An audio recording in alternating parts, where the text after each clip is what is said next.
This week I had the privilege of being on a podcast from Outdoor Emergency Teck with my buddy Rick.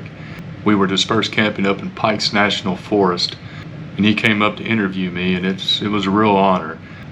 So without further ado, let's jump right into the podcast. It's going to be a long one, but you'll enjoy it.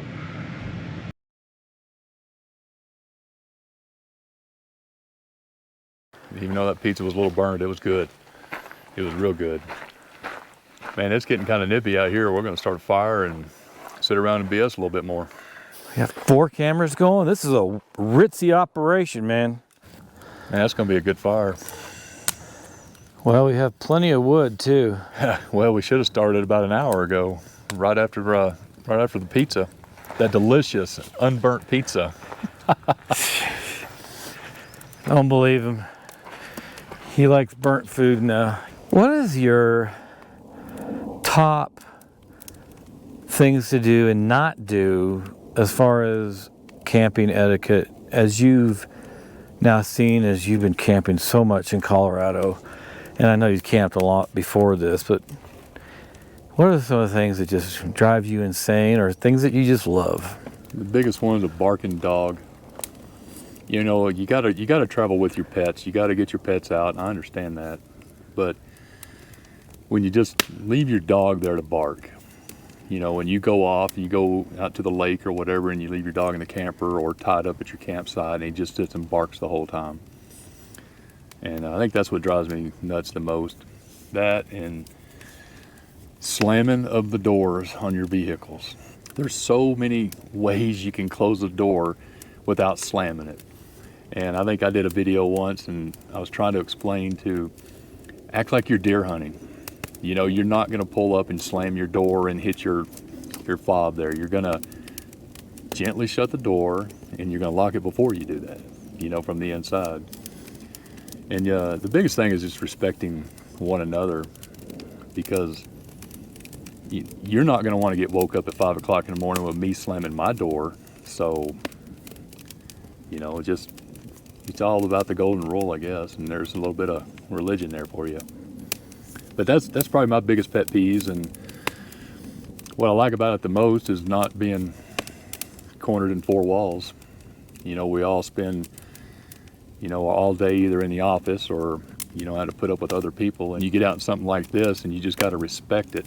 It's an amazing time just to get out of the apartment or your house or your office and just be free. I guess it is. It's the freedom as well I like the most. So today we are up near the Wigwam Trail, if I can say that right. So we're in between Colorado Springs and Denver, west of Deckers, Colorado. Yeah.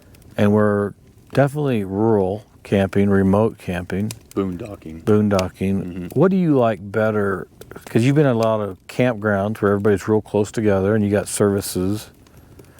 What do you prefer? That's funny. I say this almost in every one of my videos. I prefer established campgrounds. Of course, it has its negatives, and that is people are camping real close to you. But the positives about it is you have a camp host usually on staff that's going to take care of all the people that's going to be, you know, rowdy all night long. They make sure that the quiet hours are taken care of. In established campground, you have the Forest Service. They patrol it a lot more than they do out here in the boondocks. And it's like if someone was to be right down here target practicing shooting, we couldn't do anything about it, and they could do it all night long because it's legal. You know, in an established campground, they're not going to be out there shooting, running fireworks or anything like that, or they'll get run off. So I prefer established campgrounds. Okay, I've got 2 pet peeves myself, and I'd like to hear your thoughts on them. When people pull into a campground, I don't care if it's a campground established or remote, and they are real late at night and they turn their, I guess they don't even have to turn their high beams on, but I've seen it where they turn their high beams on so they can see to set up their campsite. Mm-hmm. Drives me insane. And the other thing is these generators. Are you fine with both of those? Or, I mean, and how do you, I mean, a lot of people are going to get to a campsite late at night and they don't have a choice. They left work. Yeah. They can't go early. You and I both left a little early today. And I mean, sometimes you have no choice. No, I get it. You know, it's a long drive to get in the mountains, especially on a Friday because of all the traffic, and you're going to show up after dark. It's inevitable. You're going to. And all it comes back to is respecting one another. You know, if I pull into a campsite and I see that my lights are hitting somebody else, I'll turn them off. I'll get my lanterns out and we'll set up camp. But nobody thinks like that. Not anymore. That something's went wrong in the world to have people think it's okay just to disrespect people, you know, and what they're trying to do. They're out there for a reason, just like you are. They're tired of everybody. They're tired of sitting in their offices. They want to be out in nature. You know, so why ruin it for them? Okay, how about music?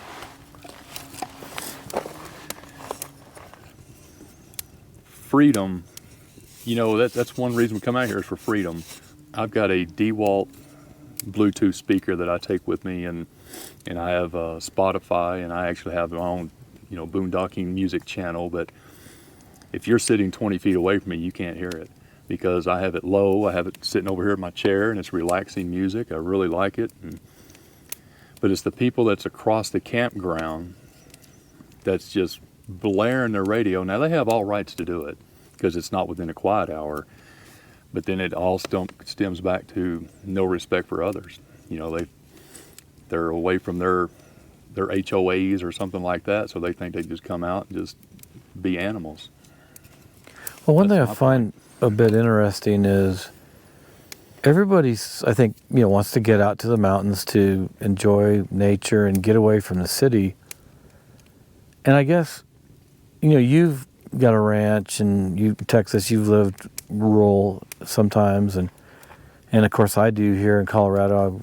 I'm away from the city, and I really like the peace and quiet. And I will go on a drive and not even have music in my truck as I'm thinking or pondering the future. And I think some people get out to these campsites and they're basically taking the city with them. Sure. And they don't realize that, you know, there's a lot of probably unwritten rules. Mm-hmm. I was actually thinking about writing a book one time about, you know, man rules, I was going to call them, because a bunch of us guys were going hiking all the time. And we were coming up with all these lists of rules. Is that just outdoor man rules, or is it the man rule handbook? Because there's a lot of things you can put in there. Yeah. No, it's just outdoor. When you're camping, like number one thing, two things. Don't ever talk about work, and don't talk about family issues. You're out to have fun with your buddies and enjoy the outdoors. Leave everything from work and home at home. That's what you're supposed to do. Yeah. People don't know how to separate anymore. They're stuck in their rut. They can't remove themselves from that anymore, and that's their identity.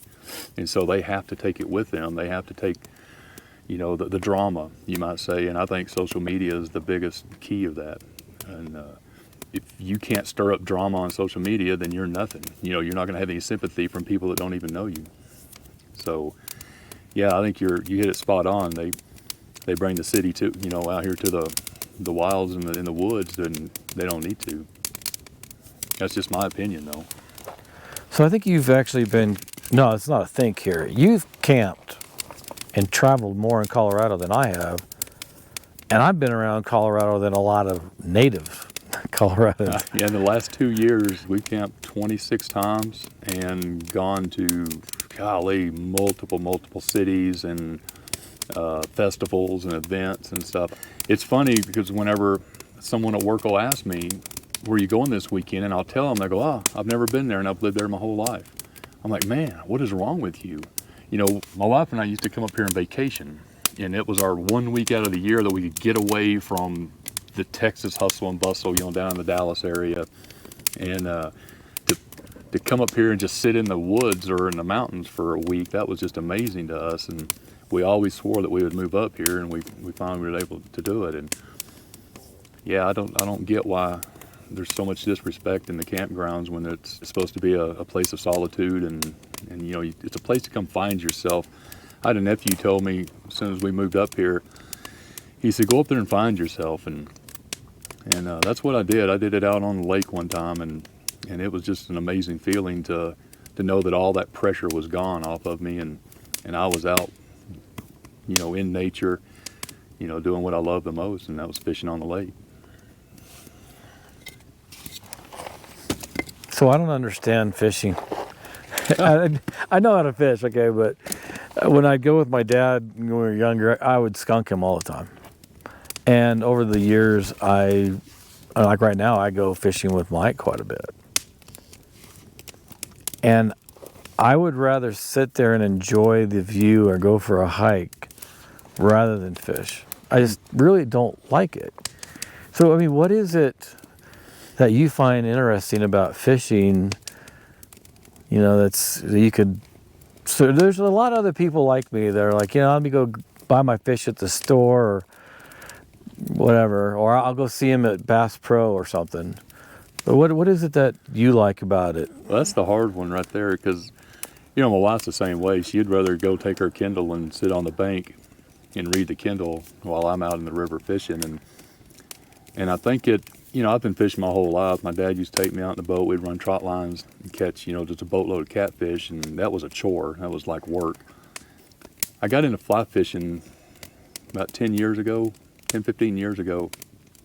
And what it drawed me to that was that you have to concentrate so hard on your cast and your fly, and as soon as it hits the water, to concentrate, because that trout's just barely going to hit that thing, and you have to know exactly your response time to pick it up. And what I found with that was it took everything out of my head, all my work, all my drama, all my problems, all everything, money issues, whatever was going on. If I went fishing, it was just me and that fly, and that was it. And so that's what's drawn me to it. I don't catch and eat, I catch and release, because them beautiful rainbows, they need to go right back in. I'm not going to eat those. They're delicious, I have, but it's always a catch and release. It's more of the challenge. It's everything. I mean, it's everything I can describe. It's being out in the water. No one's going to come out into the river with you and sit there and talk trash in your ear and try to, tell you you're doing things wrong. They may laugh at you later on with their buddies, but you are by yourself, just you, that rod, and that fly, and that's the only thing that matters in life at that particular moment. So that's what I like. I've heard a lot recently, and you've seen it my whole life, that a lot of times the higher up you go in a company, it's more challenging, and some people will start drinking. But then, like you're referring to, if you can go out and go fishing and there's no cell phone, or hopefully you've turned your cell phone off, and it takes so much effort to get that fish that you at least lose yourself in some way. And instead of maybe going to something like, some people might do drugs, some people might do alcohol, or whatever vice they might have. And to me, that's, I don't know, do you think that's something that helps a lot of people deal with the stresses from during the week? They actually have a program for ex-military with PTSD, and it's teaching them how to fly fish, because it takes all that away from you. I'm not saying fly fishing's the only way out. You can just sit at the bank and stare at a bobber all day long with a minnow on the other side and be the same thing.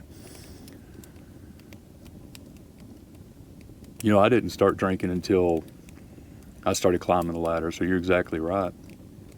And it turned into a vice. And it was my escape from reality for so many years, and that turned me into an alcoholic. And then I had to finally decide I needed help, and so I sought help, and I got into a program with men and women, and it was an amazing turn of event for my life. It didn't matter if I was fishing or not, because I would bring it with me. I'd have a flask with me, or I'd have a bottle with me stuck down in my waders, or on the boat, whatever.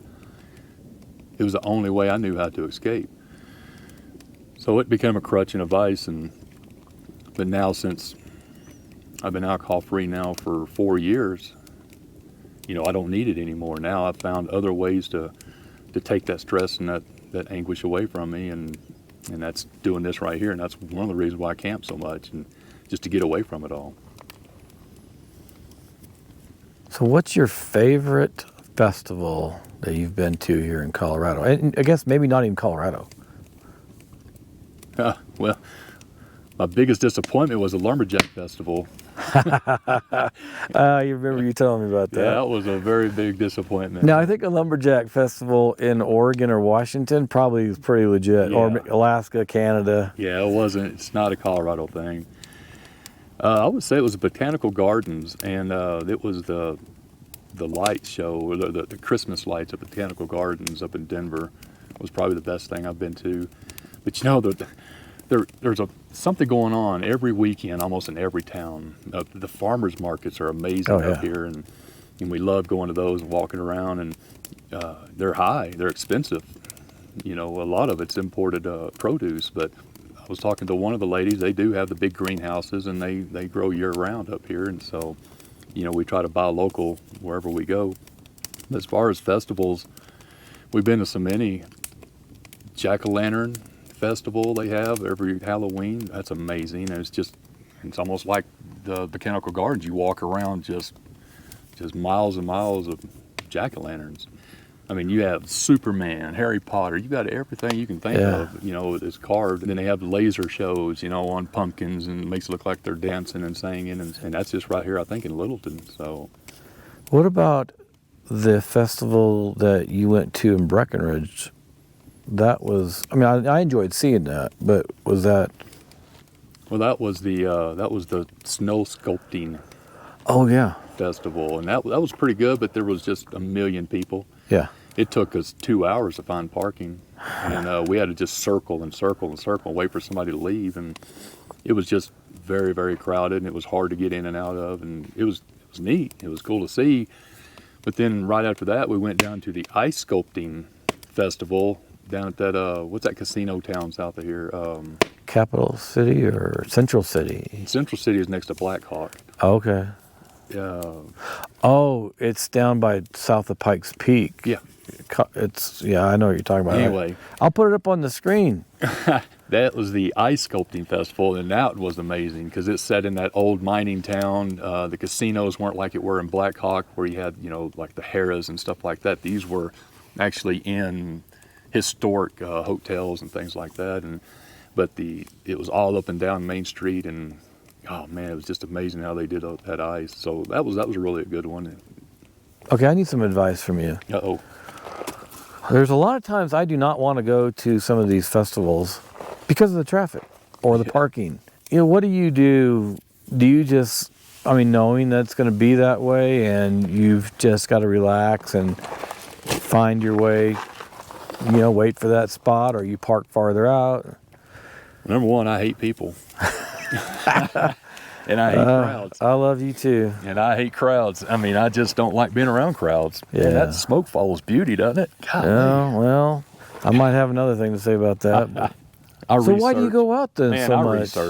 I research the crap out of everything. And I'll set my little Google man down, and I'll walk him around all the streets and stuff like that. And I'll find the parking areas, and then I'll get on forums, and I'll see where the best parking is and how much it's going to cost and where you can park for free or whatever. I spend a considerable amount of time researching this stuff, and the wife always gets on to me because every place we go, I've done it 15 or 20 times on Google, and just so I can know what's going to happen. And so it's kind of funny that I'll tell her, yeah, right up around the corner, we can see this. And she'll, how do you know that? Well, because I know, because I've already done this 5 times.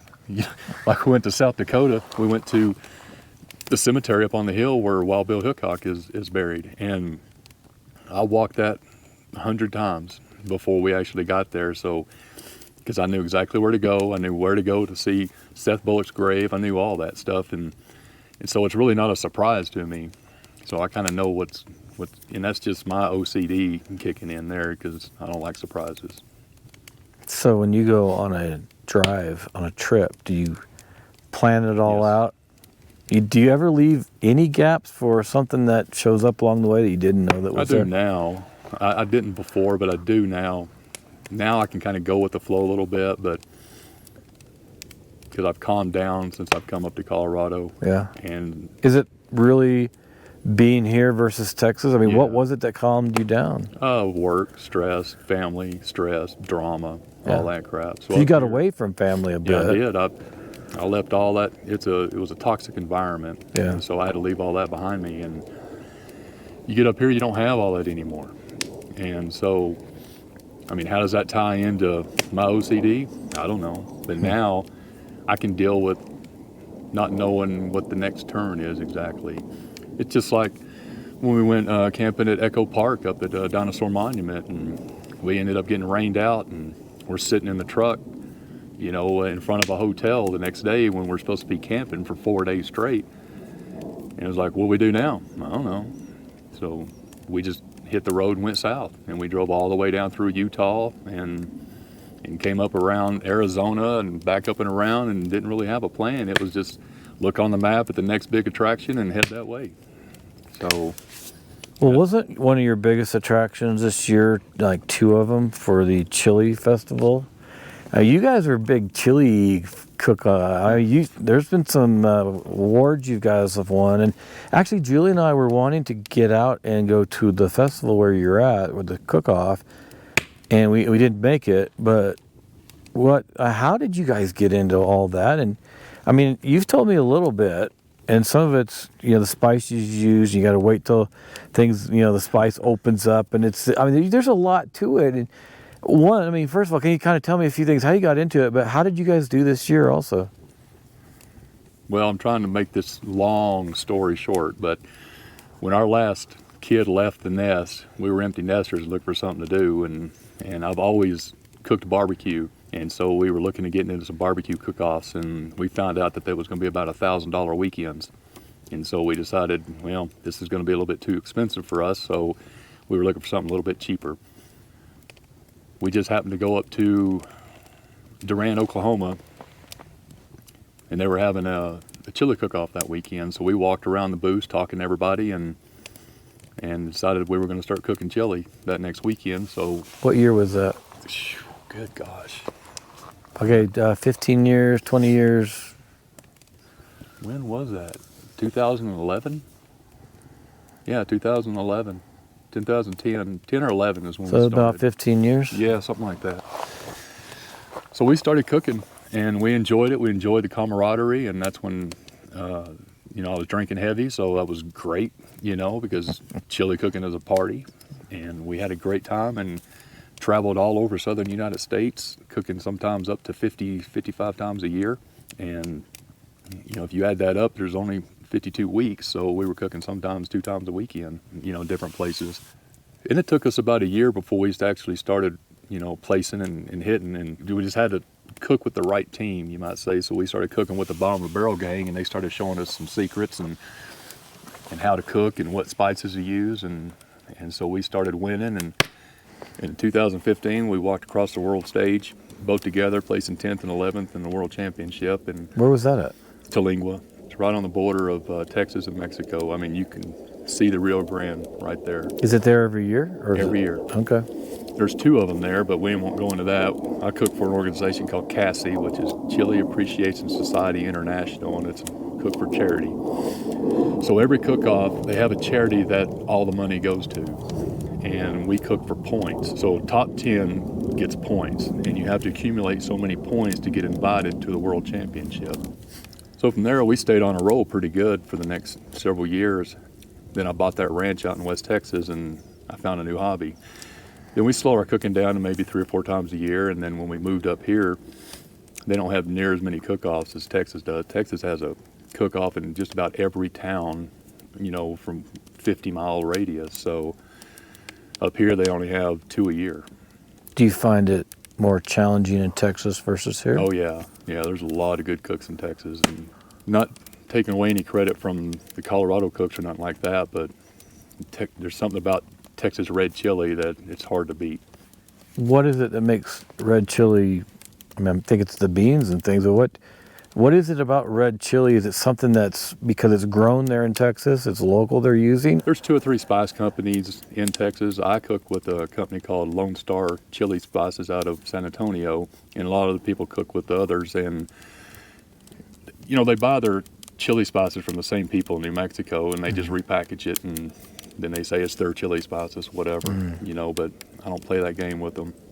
It's really on how you cook it and the blend of different chili spices you put in. So, a new cook will come in there and do all these weird spices and put, chocolate or put, they'll do their mom's secret recipe, and it just doesn't do good. And I don't know why. It's just there's something about, there's a certain way you have to cook it. There's a certain way that they have to bloom. There's certain rest periods, and there's really a science to it to make it happen, to make it that good. Yeah, this year we've only cooked twice. We cooked at the Colorado State Championship, which my wife won for the second year in a row, and we cooked in Laramie, and I got 4th place in Laramie. Last year, when she won Colorado State, I got 3rd, I think. Yeah, 3rd there. And then the Chugwater cook-off in Wyoming, I got 2nd in that one. But everybody cooks the same, not the same recipe, but they kind of, it's got to be the same, because there's a science to it about you can't have any fillers, so it's pretty much meat and sauce. And so all your spices are all ground and they dissolve in there, so you just end up with meat and sauce. So when are we going to see your recipe at the grocery store? No, I ain't that good. There's a few. There's some world champions out there that actually have their spice mix where you can buy it. Yeah.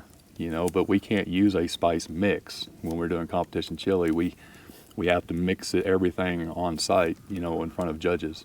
So how secretive are you with I'm not secretive at all. I mean, I can write it word for word exactly what I use and exactly what spices, the amount and the timing and everything, and you can cook my recipe, but you can't cook my chili. So explain that. It's about the pot. Yeah. It's about the heat. It's about your on and offs. It's about your 9-bubble boil to your rolling boil. It's knowing the timing on all this. Okay. And does the weather or the, how cold or warm it is, does that affect things? humidity and altitude Yeah. is the main thing. Okay. And when you're at altitude, you have to burn it a little bit hot, hotter, because it takes it longer to boil. Yeah, it's a little bit different, and my wife's pot's thicker than mine, and so that's why she always places better than I do. We cook the exact same recipe, but she always beats me because her pot, she doesn't have to cook it as hot because her pot retains the heat. I have to cook mine higher, which boils more, which boils the moisture off, so I got to add more broth, things like that, which diminishes my flavor of my spices, and she doesn't have to do that. So when are you going to change pots? I've walked across the world stage twice with that pot. I'm going to keep that pot. So does it, like a cast iron, does it then hold in over time? No, we don't use cast iron because cast iron has a flavor to it that people don't like. Okay. So it's just, I don't know, it's about a $50 3-quart pot. I think probably the main reason you don't want to go to a different pot is because you want Candy to place higher than you. It's always nice for her to win and yeah. So is there a good competition between you? Is that not at all? Really? Because it's funny because, it's a double blind. You put it in a white cup and then you have a number that you rip off, and then your other half of that number is on the cup behind a piece of duct tape, so no one knows whose cup is which. Hence why you can't mark the cup. And if I did onions and I cut my onions in triangles and I put them in my chili, and then I know 4 of the judges and say, hey, my onions are triangles, and then they take a bite and they see triangled onions and they know it's my cup and they can score it a 10. Hence a marked cup. So, but I always hold her ticket, and so it's just really neat to be able just to hand her ticket. When she won Texas Ladies State, it was really, really good to stand up and escort her to the stage, and I'd rather her win than me any day. Well, I know last night we had some great conversations sitting by the fire, and we just got done with breakfast here, so I thought it was a good breakfast. No, that's good. I wasn't planning on really videoing and anything for this podcast last night, but we had some really good conversations. So, how many times around a campfire do you get some of the best conversations ever? Yeah, you can solve all the world's problems and and all yours as Yeah. well around a campfire. Where's your favorite place to camp? And kind of two different types here. Tent camping versus camping with your truck camper. Well, if I had to choose, I would pick the truck camper over the tent any day because I'm getting old and I like the luxury of the truck camper. But as far as favorite places in Colorado so far, it's been West Chicago Creek Campground, and we did that last weekend. And it was just amazing, especially at this time of year with the fall colors and with all the aspen trees changing. It was awesome. It was almost a spiritual experience. I want to add that video right here. It's going to be on the screen and then in the description below so people can see it, because you're talking about the aspens and walking on aspen leaves. It was tranquil, to be honest. I mean, if you can describe the streets of heaven as the streets of gold, I would picture that. I'd picture that trail that we were hiking on with all the gold leaves on it. I would picture that pretty much to be what heaven would be like. So what about before Colorado? Where would you say is some of been your best camping spots? Well, being from Texas, and living there for 51 years, I'm kind of partial to that area because Texas really has it all. You got, the forest, and you have the mountains down south, the Davis Mountains, you have the desert, and you have the shoreline down at the Gulf of Mexico. I've spent 60 days in the Chihuahuan Desert on the Rio Grande, and that was truly amazing. And in a week's time, you experience snow, monsoons, and extreme heat. So you got to be prepared for all of it. But I would say one of my favorites is not even in Texas. It's in Broken Bow, Oklahoma, which is about 2 hours north of where we lived, and it's right there on the Beavers Bend area. And God, man, at Hoochie it's just awesome. You do have the smaller mountains and the trees, the flowing river. They stock the Three Forks River with trout, every couple of weeks, and there's just a lot to do there, and that's probably my favorite place. But it's getting commercialized now, and there's a lot of people going there. So if I'm gonna be around a lot of people, I might as well go to Port Aransas, Texas, down on the coast, and do some sea trout fishing. Yeah, so I've been down to Broken Bow several times, and that lake is pretty clear, and then there's a lot of pine trees around there. Reminds me of Colorado a little bit, but with a lot smaller mountains. It's a pretty area. A lot of people from Texas come up there. It's probably closer to Dallas than it is Oklahoma City. It is, and we've been going there for 30 years. We go up there twice a year for 30 years, and it was, back in those days, there wasn't anybody there. It was just a small little town. They had, I think, 20 cabins that you could rent, right there in the state park area. And the last time we were there 2 years ago, there's now over, I think, 1,000 cabins, Airbnbs around that area. They're putting a huge casino. It's just not the same. You sit in traffic, for an hour at a time just to try to get through Hoochie Town, and it's just not the same anymore. It's just too touristy. Wow. And you can't even get in the rivers. I mean, you have to get in the river at daylight, or you're side by side, trying to cast right next to somebody, and it's just not worth it anymore. So have you been to Cheeseman Canyon and fished that at all? I've hiked it. I hiked all around it, but I haven't fished it yet. Because Cheeseman Canyon's pretty busy, and there's a lot of pressure on those fish there. But even there, you're probably no closer than 100 yards to another fisherman. So you're saying it's a lot more crowded there and down by Beaver, or? Yeah, on Three Forks there, if by 9 or 10 o'clock in the morning, you're shoulder to shoulder. I mean, you have to do roll cast. You can't actually get your rod out and do fly fishing. You'll hit somebody. So, I mean, you were shoulder to shoulder all in there. It really makes it non-fun. That sounds a lot like when the salmon are spawning up in Alaska. Yeah. That's on my bucket list, by the way. But I wonder if you could go places there in Alaska and maybe you get on a float plane or something and just get farther away from the city. Because I'd like to do that also, but going shoulder to shoulder with people, There's places in Alaska where you can have a drop-off point, and they'll drop you, and then they'll come back and pick you up next week, and then you'll never see another person. And that's awesome to me. But Well, I don't know, you got grizzlies up there. yeah, I was gonna say they may not see you again either. That's right. Have you been to Alaska at all? No, it's on my bucket list. I've got several places pinned up there to go, and we've tried 2 or 3 times, but it just doesn't seem like it works out right now. But it's planned for 2026, I believe, is when we're planning on doing it.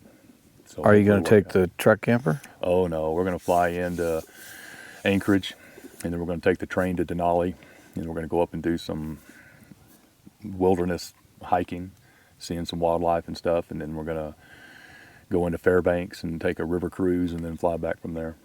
So it's going to be more of a vacation than it would be an adventure.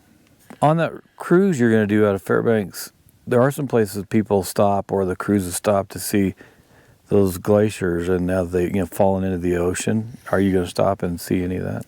I think, yeah, I'm not exactly sure. I've got it planned out, but I think we're going to do like whale watching out of Anchorage. And as far as Fairbanks, it's just like a little river cruise or something for like a day or 2. Yeah. So I'm not 100% sure. I've still got a lot more research to do on it. 2026? 2026, that's when it's planned. We try to do a big vacation every 2 years. And like this coming 2025, we're going to be up in Yellowstone, hiking most of all that. And then I think we're also going to do a 4-day trip out to Niagara Falls, because I want to zip line across. You can do that. Yeah. Hope that line doesn't break. Well, we've already zip lined the Royal Gorge, which is the highest zip line in America. And Oh, that's down by out west of Canyon City, right? Yeah, the Royal Gorge is amazing, and as long as you don't look down, and what's the worst is going to happen if you do fall? I mean, you don't have to go to work Monday.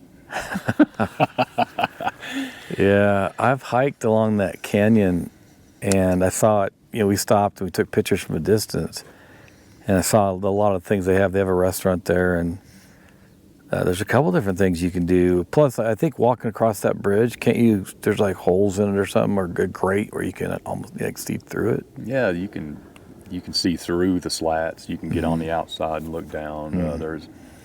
We've been there twice now. We usually don't go back to the same place twice because there's just so much to see that I can't live long enough to see it all. So that's why we try to not go back to the same place. But we just had to. So the first time there, we did everything above the canyon, and the second time we went back, we actually rode the train, with the glass tops, and that was along the Colorado River. No, it was Arkansas River, along the Arkansas River there, and it was awesome. Have you floated that? Not yet. It's pretty cool. It's on the plans. Yeah. It's either that or I'm going to go float. What's that little creek up there? Right out of Golden. Clear Creek Canyon. Yeah, right out of Golden. That one's I want to go float that one. There's some Class 5 rapids, 1 or 2 on the Arkansas River as you go through the gorge. Yep. I think you can actually pick your adventure. They have up to Class 5, and you can pick that. Yeah, and there's multiple companies out there, and we had, I think, 5 or 6 rafts with us. And we got into the area where there's a Class 5, and one of them flipped. Oof. And what happened was one of the least experienced guides got hung up on a rock in the middle. And then one of the more experienced guides had to try to get around him. And when he went around, it flipped his boat. And so there was 5 or 6 people in the water, and we were the lead boat. And they pulled over real quick and tied us off. And all the guides jumped out and were running up, throwing lines in the water. We pulled 2 people into our boat when they came down. A couple people cut underwater for a little while. And they were in shock. And it's a lot of fun out there, and I've never seen that happen before until that point. But it could have ended badly. Yeah, that may change my mind on wanting to do that. I'd do it again, but there's always that risk. Well, that's why I want to do a float trip out of Moab, do a 3-day float trip, and They go out. They don't have the Class 5 rapids through that area, so it's a 1 and 2s, and Yeah. you can just float down. They have camp set up for you, and by the time you get there, and it's supposed to be just a very relaxing and awesome time. Yeah. So have you done the rim to rim hike? Where So it's in the Grand Canyon, and you go from the I've South never been Rim to to the Grand North Canyon. Rim. It's on the list. Yeah, if you ever get a chance to go there, I like the North Rim better. The South Rim's a lot larger and more commercialized, and the North Rim has a huge lodge right on the canyon on the rim, so you can have dinner there, breakfast and all that, and you're just basically looking right down in there. And you sit up higher, and there's a bunch of pine trees, so it's more like this right here. And it's a more relaxed atmosphere. There's cabins and things up there, and it takes about 4 or 5 hours to get around over there, but it's worth it. Which side is the sky bridge on, where you can walk out over the glass? I don't know. I would want to say it's probably on the south side because that's where all the tourists are at, but I could be wrong. Well, that's one of my things I have to do. I know it's commercialized, and I know they charge a fortune to get out there and just walk across it, but if you're there, you got to do it. It's almost like going to the Hoover Dam. You really need to get out and walk across it. So I've heard some people recently, somebody I know that says that, especially on the north side, you can get off and drive on these trails out to the edge of the canyon, and you can camp out there. And they're like, talking about how spectacular it is, and everybody goes to the South Rim or the North Rim, but there's so much to see if you're willing to go off trail with. You probably need a 4-wheel drive. Sometimes you probably don't, but I'd research that a little bit to see if there's some really cool places to get to. Well, that's kind of the way it is in Big Bend. I mean, you can see it, and it's great, but until you get off-road and get down in the dispersed areas, I mean, you're not really seeing everything. And you can get down to Santa Lena's Canyon, and I mean, it's just so awe-inspiring that you'll sit there for 2 hours just staring at it. It's just amazing. So we don't even need a wall on the south border because that's a 1,000-foot cliff. Yeah, last night we were talking a lot about camp etiquette, and we don't need to necessarily jump back into that, but we were talking about people and how they are today. And I know you've been around since dinosaurs. Getting there. I think I remember helping hatch some dinosaur eggs. But, it's like, I kind of think about this, getting out here, whether you're going to the places like the Grand Canyon and Zion National Park, that's a place I haven't been to yet, I really want to get to. But, getting out here and just being outdoors, and then as I'm in Denver going, because I work around, north side of Denver, you're south side of Denver, and, you meet people, and as closer you get into the big cities, it's just different from what you and I are used to. And I'm kind of curious, and I know we might get a little touchy subject here, but what's the difference, do you think, from people, from World War II and on, and what we're seeing now? And is it a phase? Do you think we're going to come circle back around to people being different, or are we heading down this path? Maybe you can't turn things around so that society is just going one direction, but maybe you reach a few people here and there along the way to help them enjoy things like this, or realize there's a different way to think, or that maybe you shouldn't be watching news all the time. Well, I just opened up a can of worms, so that's a lot. Yeah, without getting too political or getting on the soapbox or anything, my personal belief is Gen X is the last generation that had their moms at home, that you could have one income and live a great life in America. I believe when the moms had to go to work, that's whenever the kids were either raised in childcare or sitting at home on their computers or their video games, and they've lost all touch of reality. And I think that's where we went wrong. That's just my belief, and we can go even further into Walmart. Sam Walton had a great vision, and he was very successful. But I don't think it was right. His vision was the customer is always right no matter what. And it gave the customer all the right in the world to completely just be belligerent and get their way on everything, even if they were wrong. You know, if you walked into a True Value in a small town of 400 and start throwing fits and being a Karen or a Ken, you know, you get kicked out. But in Walmart, you can go in there and be whoever you want to be and scream and holler, and you'll get your way and get your money back on something that you bought somewhere else. And there's nothing that, you know, they're going to do to stop you. Because all you got to do is call 1-800-WALMART, and the lady on the other phone is going to tell the manager to give you the money and shut you up and get out of the store. So that's made society be more entitled than what they should be. Now you got your mom gone, you got your dad gone, you're at home by yourself, you're getting all these fast food meals, you're getting everything instant, you get to go to Walmart, you get your money back on something that you didn't like the color of, you get all this kind of stuff. So now you become entitled and you have this entitled mentality, and so now you bring that out here to the woods, and I'm entitled to put my radio as high as I want to. I'm entitled to party all night long, no matter if I got someone camping 50 feet from me or not. So that you're entitled to it. And so I think that's our younger generation. That may be an old man talking, but that's just my beliefs. Well, one thing I don't understand, it really irritates me. And some cities are worse than others, but not only, well, here in Denver, the farther you go into the city, they're locking stuff up a lot more. Out where we live, you're not going to see them locking things up. And then if you go into the mountains, they don't. But what I've seen, you know, from Portland, Seattle, I've heard in California, they know they can steal like $900, $950 worth of stuff, and it's a misdemeanor, if that. Mm. And they can get away with it, and so they just make trips in and out of stores, and even here, I was talking to somebody at a grocery store, and they can't stop you. They can't approach you if you leave with stuff. Now, you know, they say, it's like, well, you can't come back in the store. We see you doing that. I'm like, okay, well, you didn't stop them going out the first time. You're going to stop them going out the second time. And a lot of people, they say, are actually stealing alcohol. But I hear this.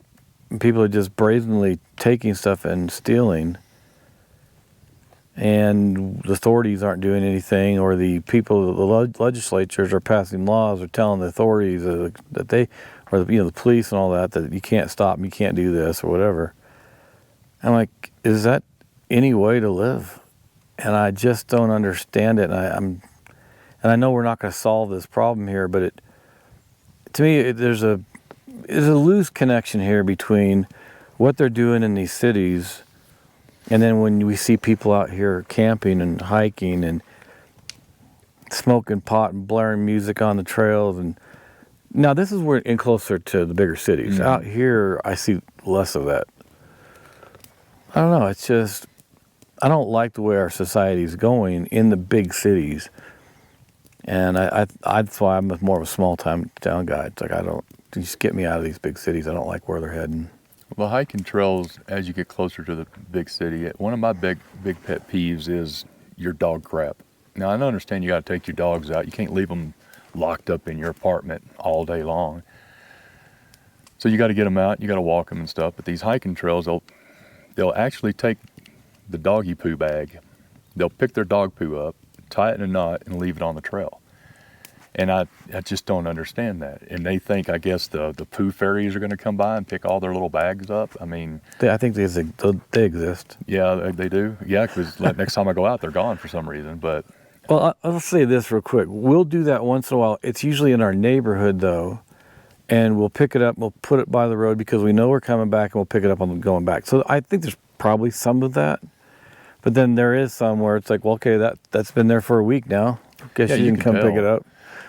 Yeah, you can tell if they pick it up and they set it on a rock right over here, you know they're coming back and it looks fresh. But if it's been stepped on and squished on the ground, you're like, come on, man. I mean, you know, my little Chihuahua, he poos like that big. Yeah. That's not going to hurt anybody, but I still, out of respect, pick it up. But I tie it around his collar and make him carry it. So. Yeah. Well, around here, a lot of the trails down by Larkspur, where we live in that area, is, there's a bunch of horses out there. And I just want to tell, I love horses. I love ranches and people that live on them. But I'm like, I got to pick up my dog poop. Can you please pick up that horse the manure? Well, if a bear craps in the woods, why can't my dog? Yeah. But no, it's just out of respect to people. That's all it is. And it's that sense of entitlement as you get closer to the bigger cities. And it's just sad on the direction that we've gone in this society. Now, if you go out to a third world country, like we just got back from Belize last month, and it's just amazing how happy they are with what little they have. And we as Americans have gotten so spoiled with all this technology and these big houses and big money and nice cars, and they're putting their family on a motorcycle, a family of 6 on a motorcycle, going down a dirt road, and they live in a little shack, and they're just as happy as can be. It's just amazing to see. You can get 6 people on a motorcycle? Believe it or not, it's unsafe. But yeah, as an American looking at that, I'm like, oh my gosh, these kids are going to fall off. But no, these kids are holding on to handlebars. One's holding on to mom's, belt straps right over the back tire, and they've got 2 kids between them. They can get a family of 6 on a little Honda 100. I've seen it. I remember growing up, and we'd be riding around in trucks, sitting on the edge of the trucks on, no seat belts, steel dashboards, no helmets on the bikes. All the stuff we did, and now it's like you got to be bubble wrapped in order to go do anything. I'm like, okay, there's safety, seat belts and all that. That's good. But sometimes I just feel like we've gone too far with protecting. Now, I'm not going to let if I see my kids sitting on the edge of the truck on the, the rail or whatever, the side of the truck, and they're driving down the road at 50 miles an hour, I'm going to go pull them off. Or, I'll threaten them. But there's so much stuff that we did, and we still lived. Yeah, we don't have a lot, wrong with us. But, the one vacation that I took with my parents back in 1980, we went to California. And it was a 3-day trip to get out there in the old Ford that we were in, and I rode in the back of the truck the whole way. And it's just unbelievable how we coddle people now. And it's all because of stupid people. That's all it is. Because there's a rule in place because someone was dumb enough to do that. Just like on your McDonald's coffee, may scald, hot, be careful. Like, duh. But just because somebody sued McDonald's and won $10 million because they spilled coffee in their lap, and just because of our judicial system let that happen. If they would have said, man, get out of my court, then that would never happen again. So, but yet we coddle to the person that's most loudest. So interestingly enough, you and I met when somebody at work introduced us, and we both had YouTube channels, and we started talking, and it's been almost 2 years, 1.5 that we've been talking, and that's a real adventure in itself, is setting that up and deciding if you want to shoot videos or what are you going to shoot, and how, is it a hobby, is it a business? How'd you get started? And tell me a little bit about your YouTube channel. So the YouTube channel is Meandherafterkids, all one word. It got started from my oldest daughter always telling me, you need to start a YouTube channel. And I didn't know the first thing about it. I don't know technology that well. And so I did my research, and I just really didn't want to get into it. It's going to take too much time. I thought too much money, too much time, too much effort. I like to go have adventures. I didn't want to worry about what I said, how I said it, or anything like that. And the more I got into it, I was like, I'm just going to give it a shot. And so I shot one video and posted it, and it did absolutely nothing, just like I figured it would. And because I didn't know how to edit, I edited from my smartphone, and I didn't know anything. And we kind of really had the mindset of creating something so our grandkids could come back and watch when we're dead and gone. Maybe morbid, but gives us a legacy deal. Because we thought it was going to be really neat to have our grandkids. We have 7 of them now, and they're 20 years from now, when they have their own family, that they can say, hey, Nani and G-Top stood right here, and they hiked this trail, and they were in their 50s. And so that's kind of how it all got started. And then when we moved up here, it was just another way of sealing the deal on the babies and the girls all watching, us. So every time my video drops every Thursday at 5 o'clock, when they get home from school or whatever, they watch, me and her do our thing and do our adventures.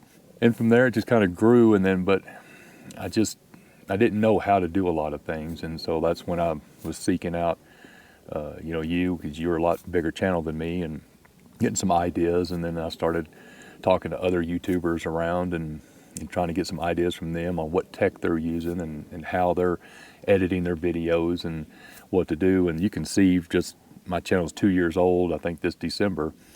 And so you can see the progression from just taking still pictures with some music in the background to actually telling stories and talking and action shots with B-roll. And, that's the kind of crap I didn't even know about, 2 years ago. I didn't even know how to turn on a GoPro. I was using my smartphone with everything, and I had a nephew down in Texas. He got so tired of my videos looking like crap that he bought me my first GoPro. He said, I want to see quality. And so from there, that was just the beginning.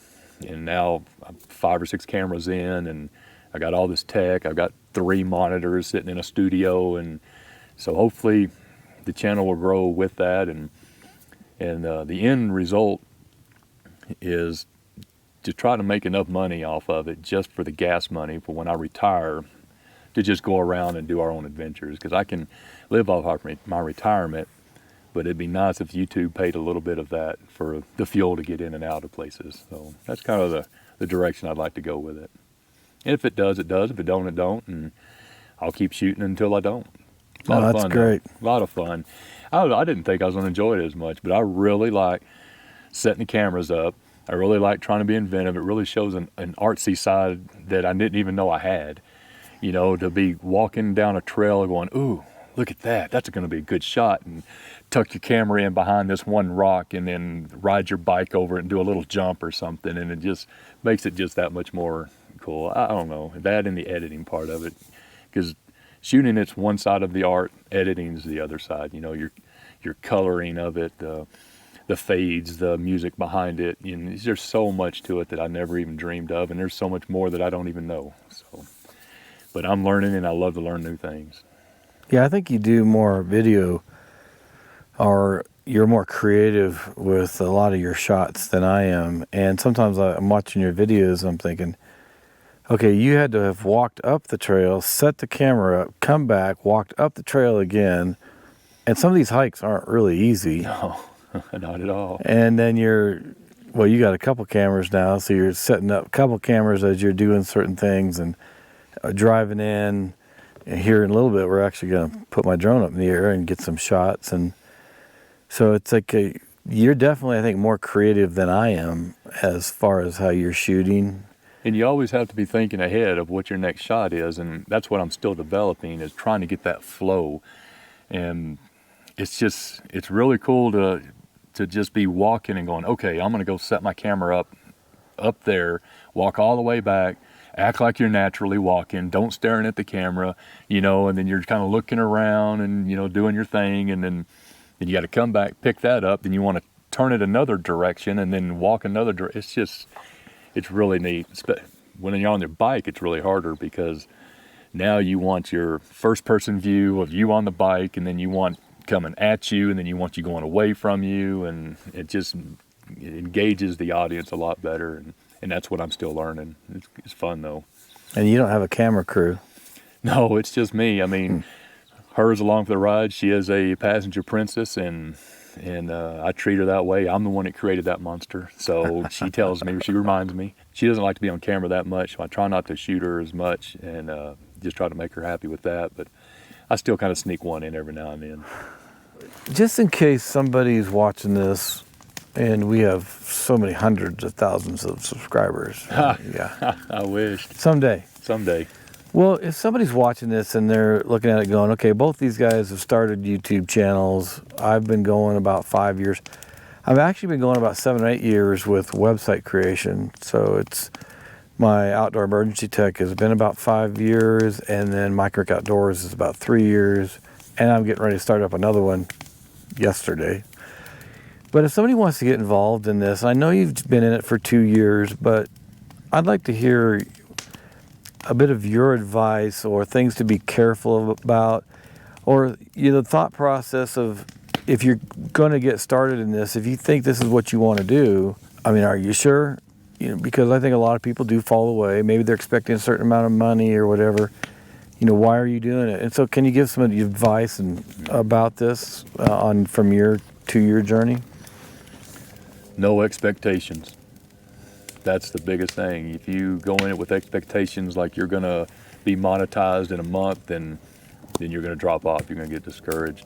Go into it as a creator, having fun, and don't expect to get 1,000 followers, for the first 4 or 5 years. I mean, just don't expect it, and I think you'll do okay. But if you go in saying, I'm going to make this kind of money at this time, then you're going to get frustrated and fall off. Yeah, I think if you think you're going to get rich at it, well, you might, but it's going to be more than a few months. Yeah, it's going to take a while. It's going to take a while to build your base up, and for YouTube to find you and get your algorithm because it takes a long time for YouTube to even realize that you're serious. And once you hit your 100 video mark, that's when they start looking at you. So that your first 100 is just trainings. But that's really the only advice I could give. And all you got to do is just keep pumping them out, and you're going to get better. No matter what your skill level is, you're going to get better. And I've seen people get monetized within 2 videos, and it gets you frustrated. Like, what am I doing wrong? But they've hit their niche, and they know exactly what they're doing before they ever even started. Me, I just took a phone and started going around taking pictures, and I had to learn from scratch. They either had a coach, or they had to pay a lot of money to go through schools or something like that, and then they learned all of it before they even started. Then they had a product that everybody wanted to learn about right then, and that's how they got monetized so quick. When you're doing just a camper or camping videos, there's so many of us out there, the market's really flooded.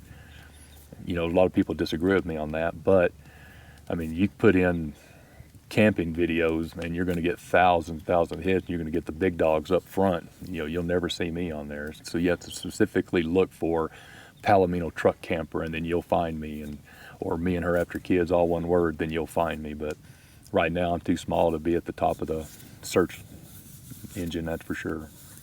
I think even in a competitive niche and you typically don't want to go into one of those, and you don't want to go up against Bass Pro, REI, Nike.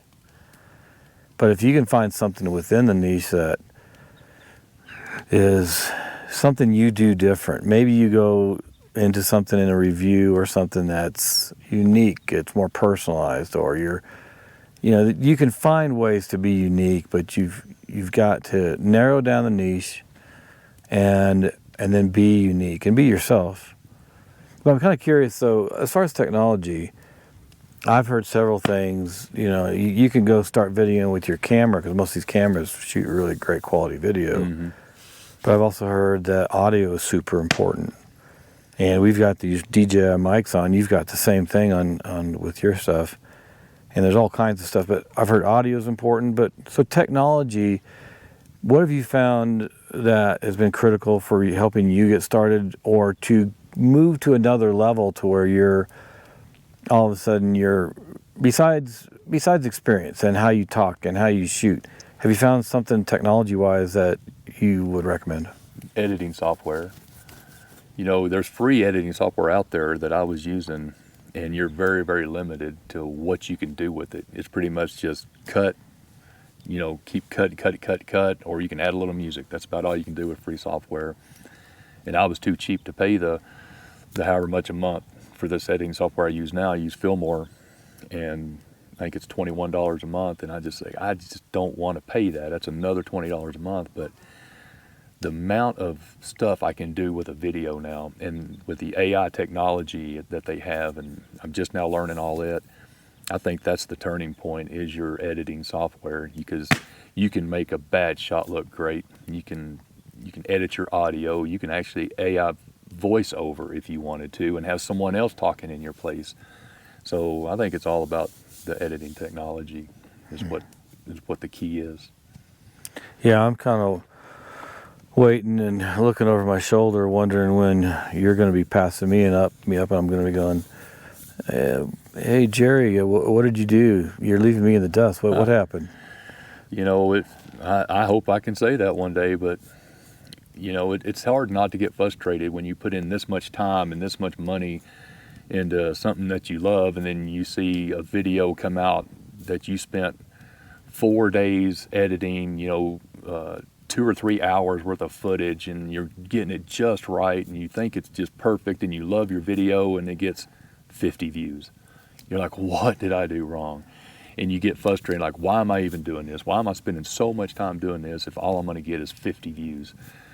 Well, then you just have to go back to your basics. Why did I shoot this video? Did I have fun doing it? Yes, I did. Did I have fun editing? Yes, I did. And then you go back into your hobby, mindset. And then, I've always had a mindset a hobby needs to pay for itself, but I don't know, this one's not. But that's okay. Maybe one day it will, maybe one day it not. It's my choice, and that's why I don't have a drone yet.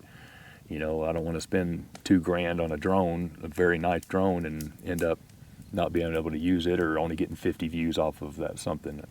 I'm just not ready for a drone. Maybe when I hit 2,000 or 3,000 followers, I'll probably get a drone. But right now, I just don't see it. That's why I got the Insta360 camera, and it kind of gives some small drone shots. That was just as expensive as a cheap drone. So. Well, if I see that my drone's missing when we drive out of here. Yeah, well, I'll bring it back. It may not have some blades on it, but I'll bring it back. The uniqueness, that's what I've been told. My voice is very unique, and because it's a Texas slang and plus my look, I look like a terrorist, a biker terrorist at that. That's why I get hemmed up at the airport every time I go in. And I think it's because of my age. My market is the 45 to 65 male range is my market that my videos go to. And so I kind of cater to that. We all have bad knees, we have bad backs, or can't do what we used to do, or outside of our prime, but I still show that it can be done. And if someone can watch me and see that this big dummy can be out doing it, and so why can't they? And so it's kind of where I've gone to in the mental side of it is to help people. Get off the couch, come see this for yourself. Leave it better than you found it. Try to pick up someone else's trash if they left it laying around, because this place right here may not be here for our grandkids if we don't take care of it right now, and get rid of that entitlement mentality, and who cares if it's not your trash? Clean it up, and just make it best for our next generation to enjoy it like we are. And that's kind of what my message is right now. So at every end of my video, it's respect one another and leave it better than you found it. So that's just kind of how I end it, and that's my philosophy now. Yeah, I think it's great when you started out here, you're coming up once a year, Colorado, now you're living here, now you're out every weekend. Mm-hmm. And it's really great to see that, because a lot of people are stuck in cities, and maybe they're not completely stuck, but it's like a lot of us have been. We only can make 1, maybe 2 trips a year. And that's where I always tell people is find a vision, find out what you want to do in 5, 10, 20 years, and start working towards it. Don't just think that the life you have now is it. Can you improve on it? Can you make little changes, take a little step here and there? And if you want to live in a place like this, well, start making plans to get there. And that's what we did. We got married 34 years ago, and we had a dream to come live here. This is where my mom was raised, and she camped in the same mountains that I'm camping in right now. And she left in 1967 to Texas, and I was shot out right after that. So to come here, it was a dream of mine and hers forever. And when we first got married, we said we're going to live here, and we tried. Back then there was no internet, believe it or not, and there was no cell phone, so you had to actually call the newspaper of the town you wanted to go to and have them send you a newspaper. You looked at the help wanted section and you started calling numbers, and I had a job at a tire shop up in Fort Collins, and we were getting ready to pack and go, and my old truck needed tires. And so we had to postpone for 6 months so I could buy some tires. So I bought some used tires on my truck, and we were getting ready to go. Well, she ended up getting pregnant. I don't know how. I've been sterile my whole life, but miracle babies. She ended up getting pregnant. So I go, okay, we'll stay here until the baby gets 1, and then we're going to move again. And so I called the place. They said that, let them know when I'm ready to come up. So after about 1 year, then by that time we got into our own rhythm, and work started taking over, and I was going to college at nights, and it's just life started getting in the way. But we always dreamed of coming up here. So when we became empty nesters, we started vacationing up here, just really loving it. And I swore that by the time I was 50, I'd be living up here, and I only missed it by a year. I was 51 when I moved up here. I was going to say you probably missed it by 30 years. I was 51. I moved up here the day before my 51st birthday, so I only missed it for 1 year, my goal. And that was a 35-year-old goal that we had. So it was amazing. That's for sure, that to get to come up here and do what we can do now. And, that's why I don't mind cleaning up other people's stuff, because I respect this place. And I know a lot of the Colorado residents, the people who've actually been raised here, they don't like seeing outsiders coming in, just like we didn't in Texas. But I can assure them that I leave it better than I found it every time I go somewhere, and I sure respect their beauty that they have here. Yeah, that's great. Tell me about your website. Well, you don't have a website, right? So your YouTube channel, some social media. Can you tell everybody a little bit about it? I was sitting in a little Mexican restaurant, and this little girl looked at my shirt, and she asked what it was, and I told her it was about her YouTube channel, and she was all excited about it. And she asked if we were on TikTok, and I was like, no, I don't even know what TikTok is. And so she showed me on her phone, and she kind of described it that's the new thing. And 3 or 4 months later, now I've got a TikTok. So I'm actually on TikTok and Instagram. I've had an Instagram for a long time, even before I moved up here. It's more about my ranch and my building on my ranch and stuff like that, and what we've done and our hunting adventures. And so now I've kind of geared it more towards our Colorado adventures and things that we do up here. I do shorts also on YouTube, and so yeah, it's a little bit different because that's a whole different format. So I'm still kind of learning how to edit all that. That's for sure. You have to bear with me on the TikTok and Instagram stuff, because some of them are not framed right, and so you can tell an old man's doing it. Let's put it that way. So is it Meandherafterkids the same, all one word for yeah. all three? All three. Meandherafterkids for all three, all one word. Now, I did hear from somebody that you were breakdancing in Las Vegas. And did that make it onto TikTok? No, sometimes we think we're young. And I was in Las Vegas on a business trip, and golly, man, I was walking from the Cosmopolitan back up the Strip, and I stopped and watched a breakdance deal, and they were asking for volunteers, so I started walking off, and they said, hey, salt pepper. And I knew they were talking about me because of my beard, and so I got out there and I tried breakdancing. Well, I threw my back out and hurt my right knee, and everybody was laughing, so I kind of just limped off into the dark. But hey, I gave it a shot. Why not? I don't know if I would have done that. Well, I had everybody cheering me on, so yeah. Why not? It would have been something if I was 22 or something. I, kicked out and spun around and, did what I could do, and I tried it, and my lower back said, no, you're not that age anymore, quit. And I quit. Somebody videoed that. It'd be nice if you get a copy of it. I'm sure somebody did video it, but no, I don't want to see that. That would just be a sad old man. I'd like to get it and just hold it over your head. Yeah. You want in case I run for president one day? Yeah, exactly. Yeah, it's pretty bad whenever the breakdancer guys are like, man, you need to exercise. I'm like, man, you get away from me. And they're in their early 20s, but golly. Yeah, sometimes your mind thinks that you're still young and you're really not. But yeah.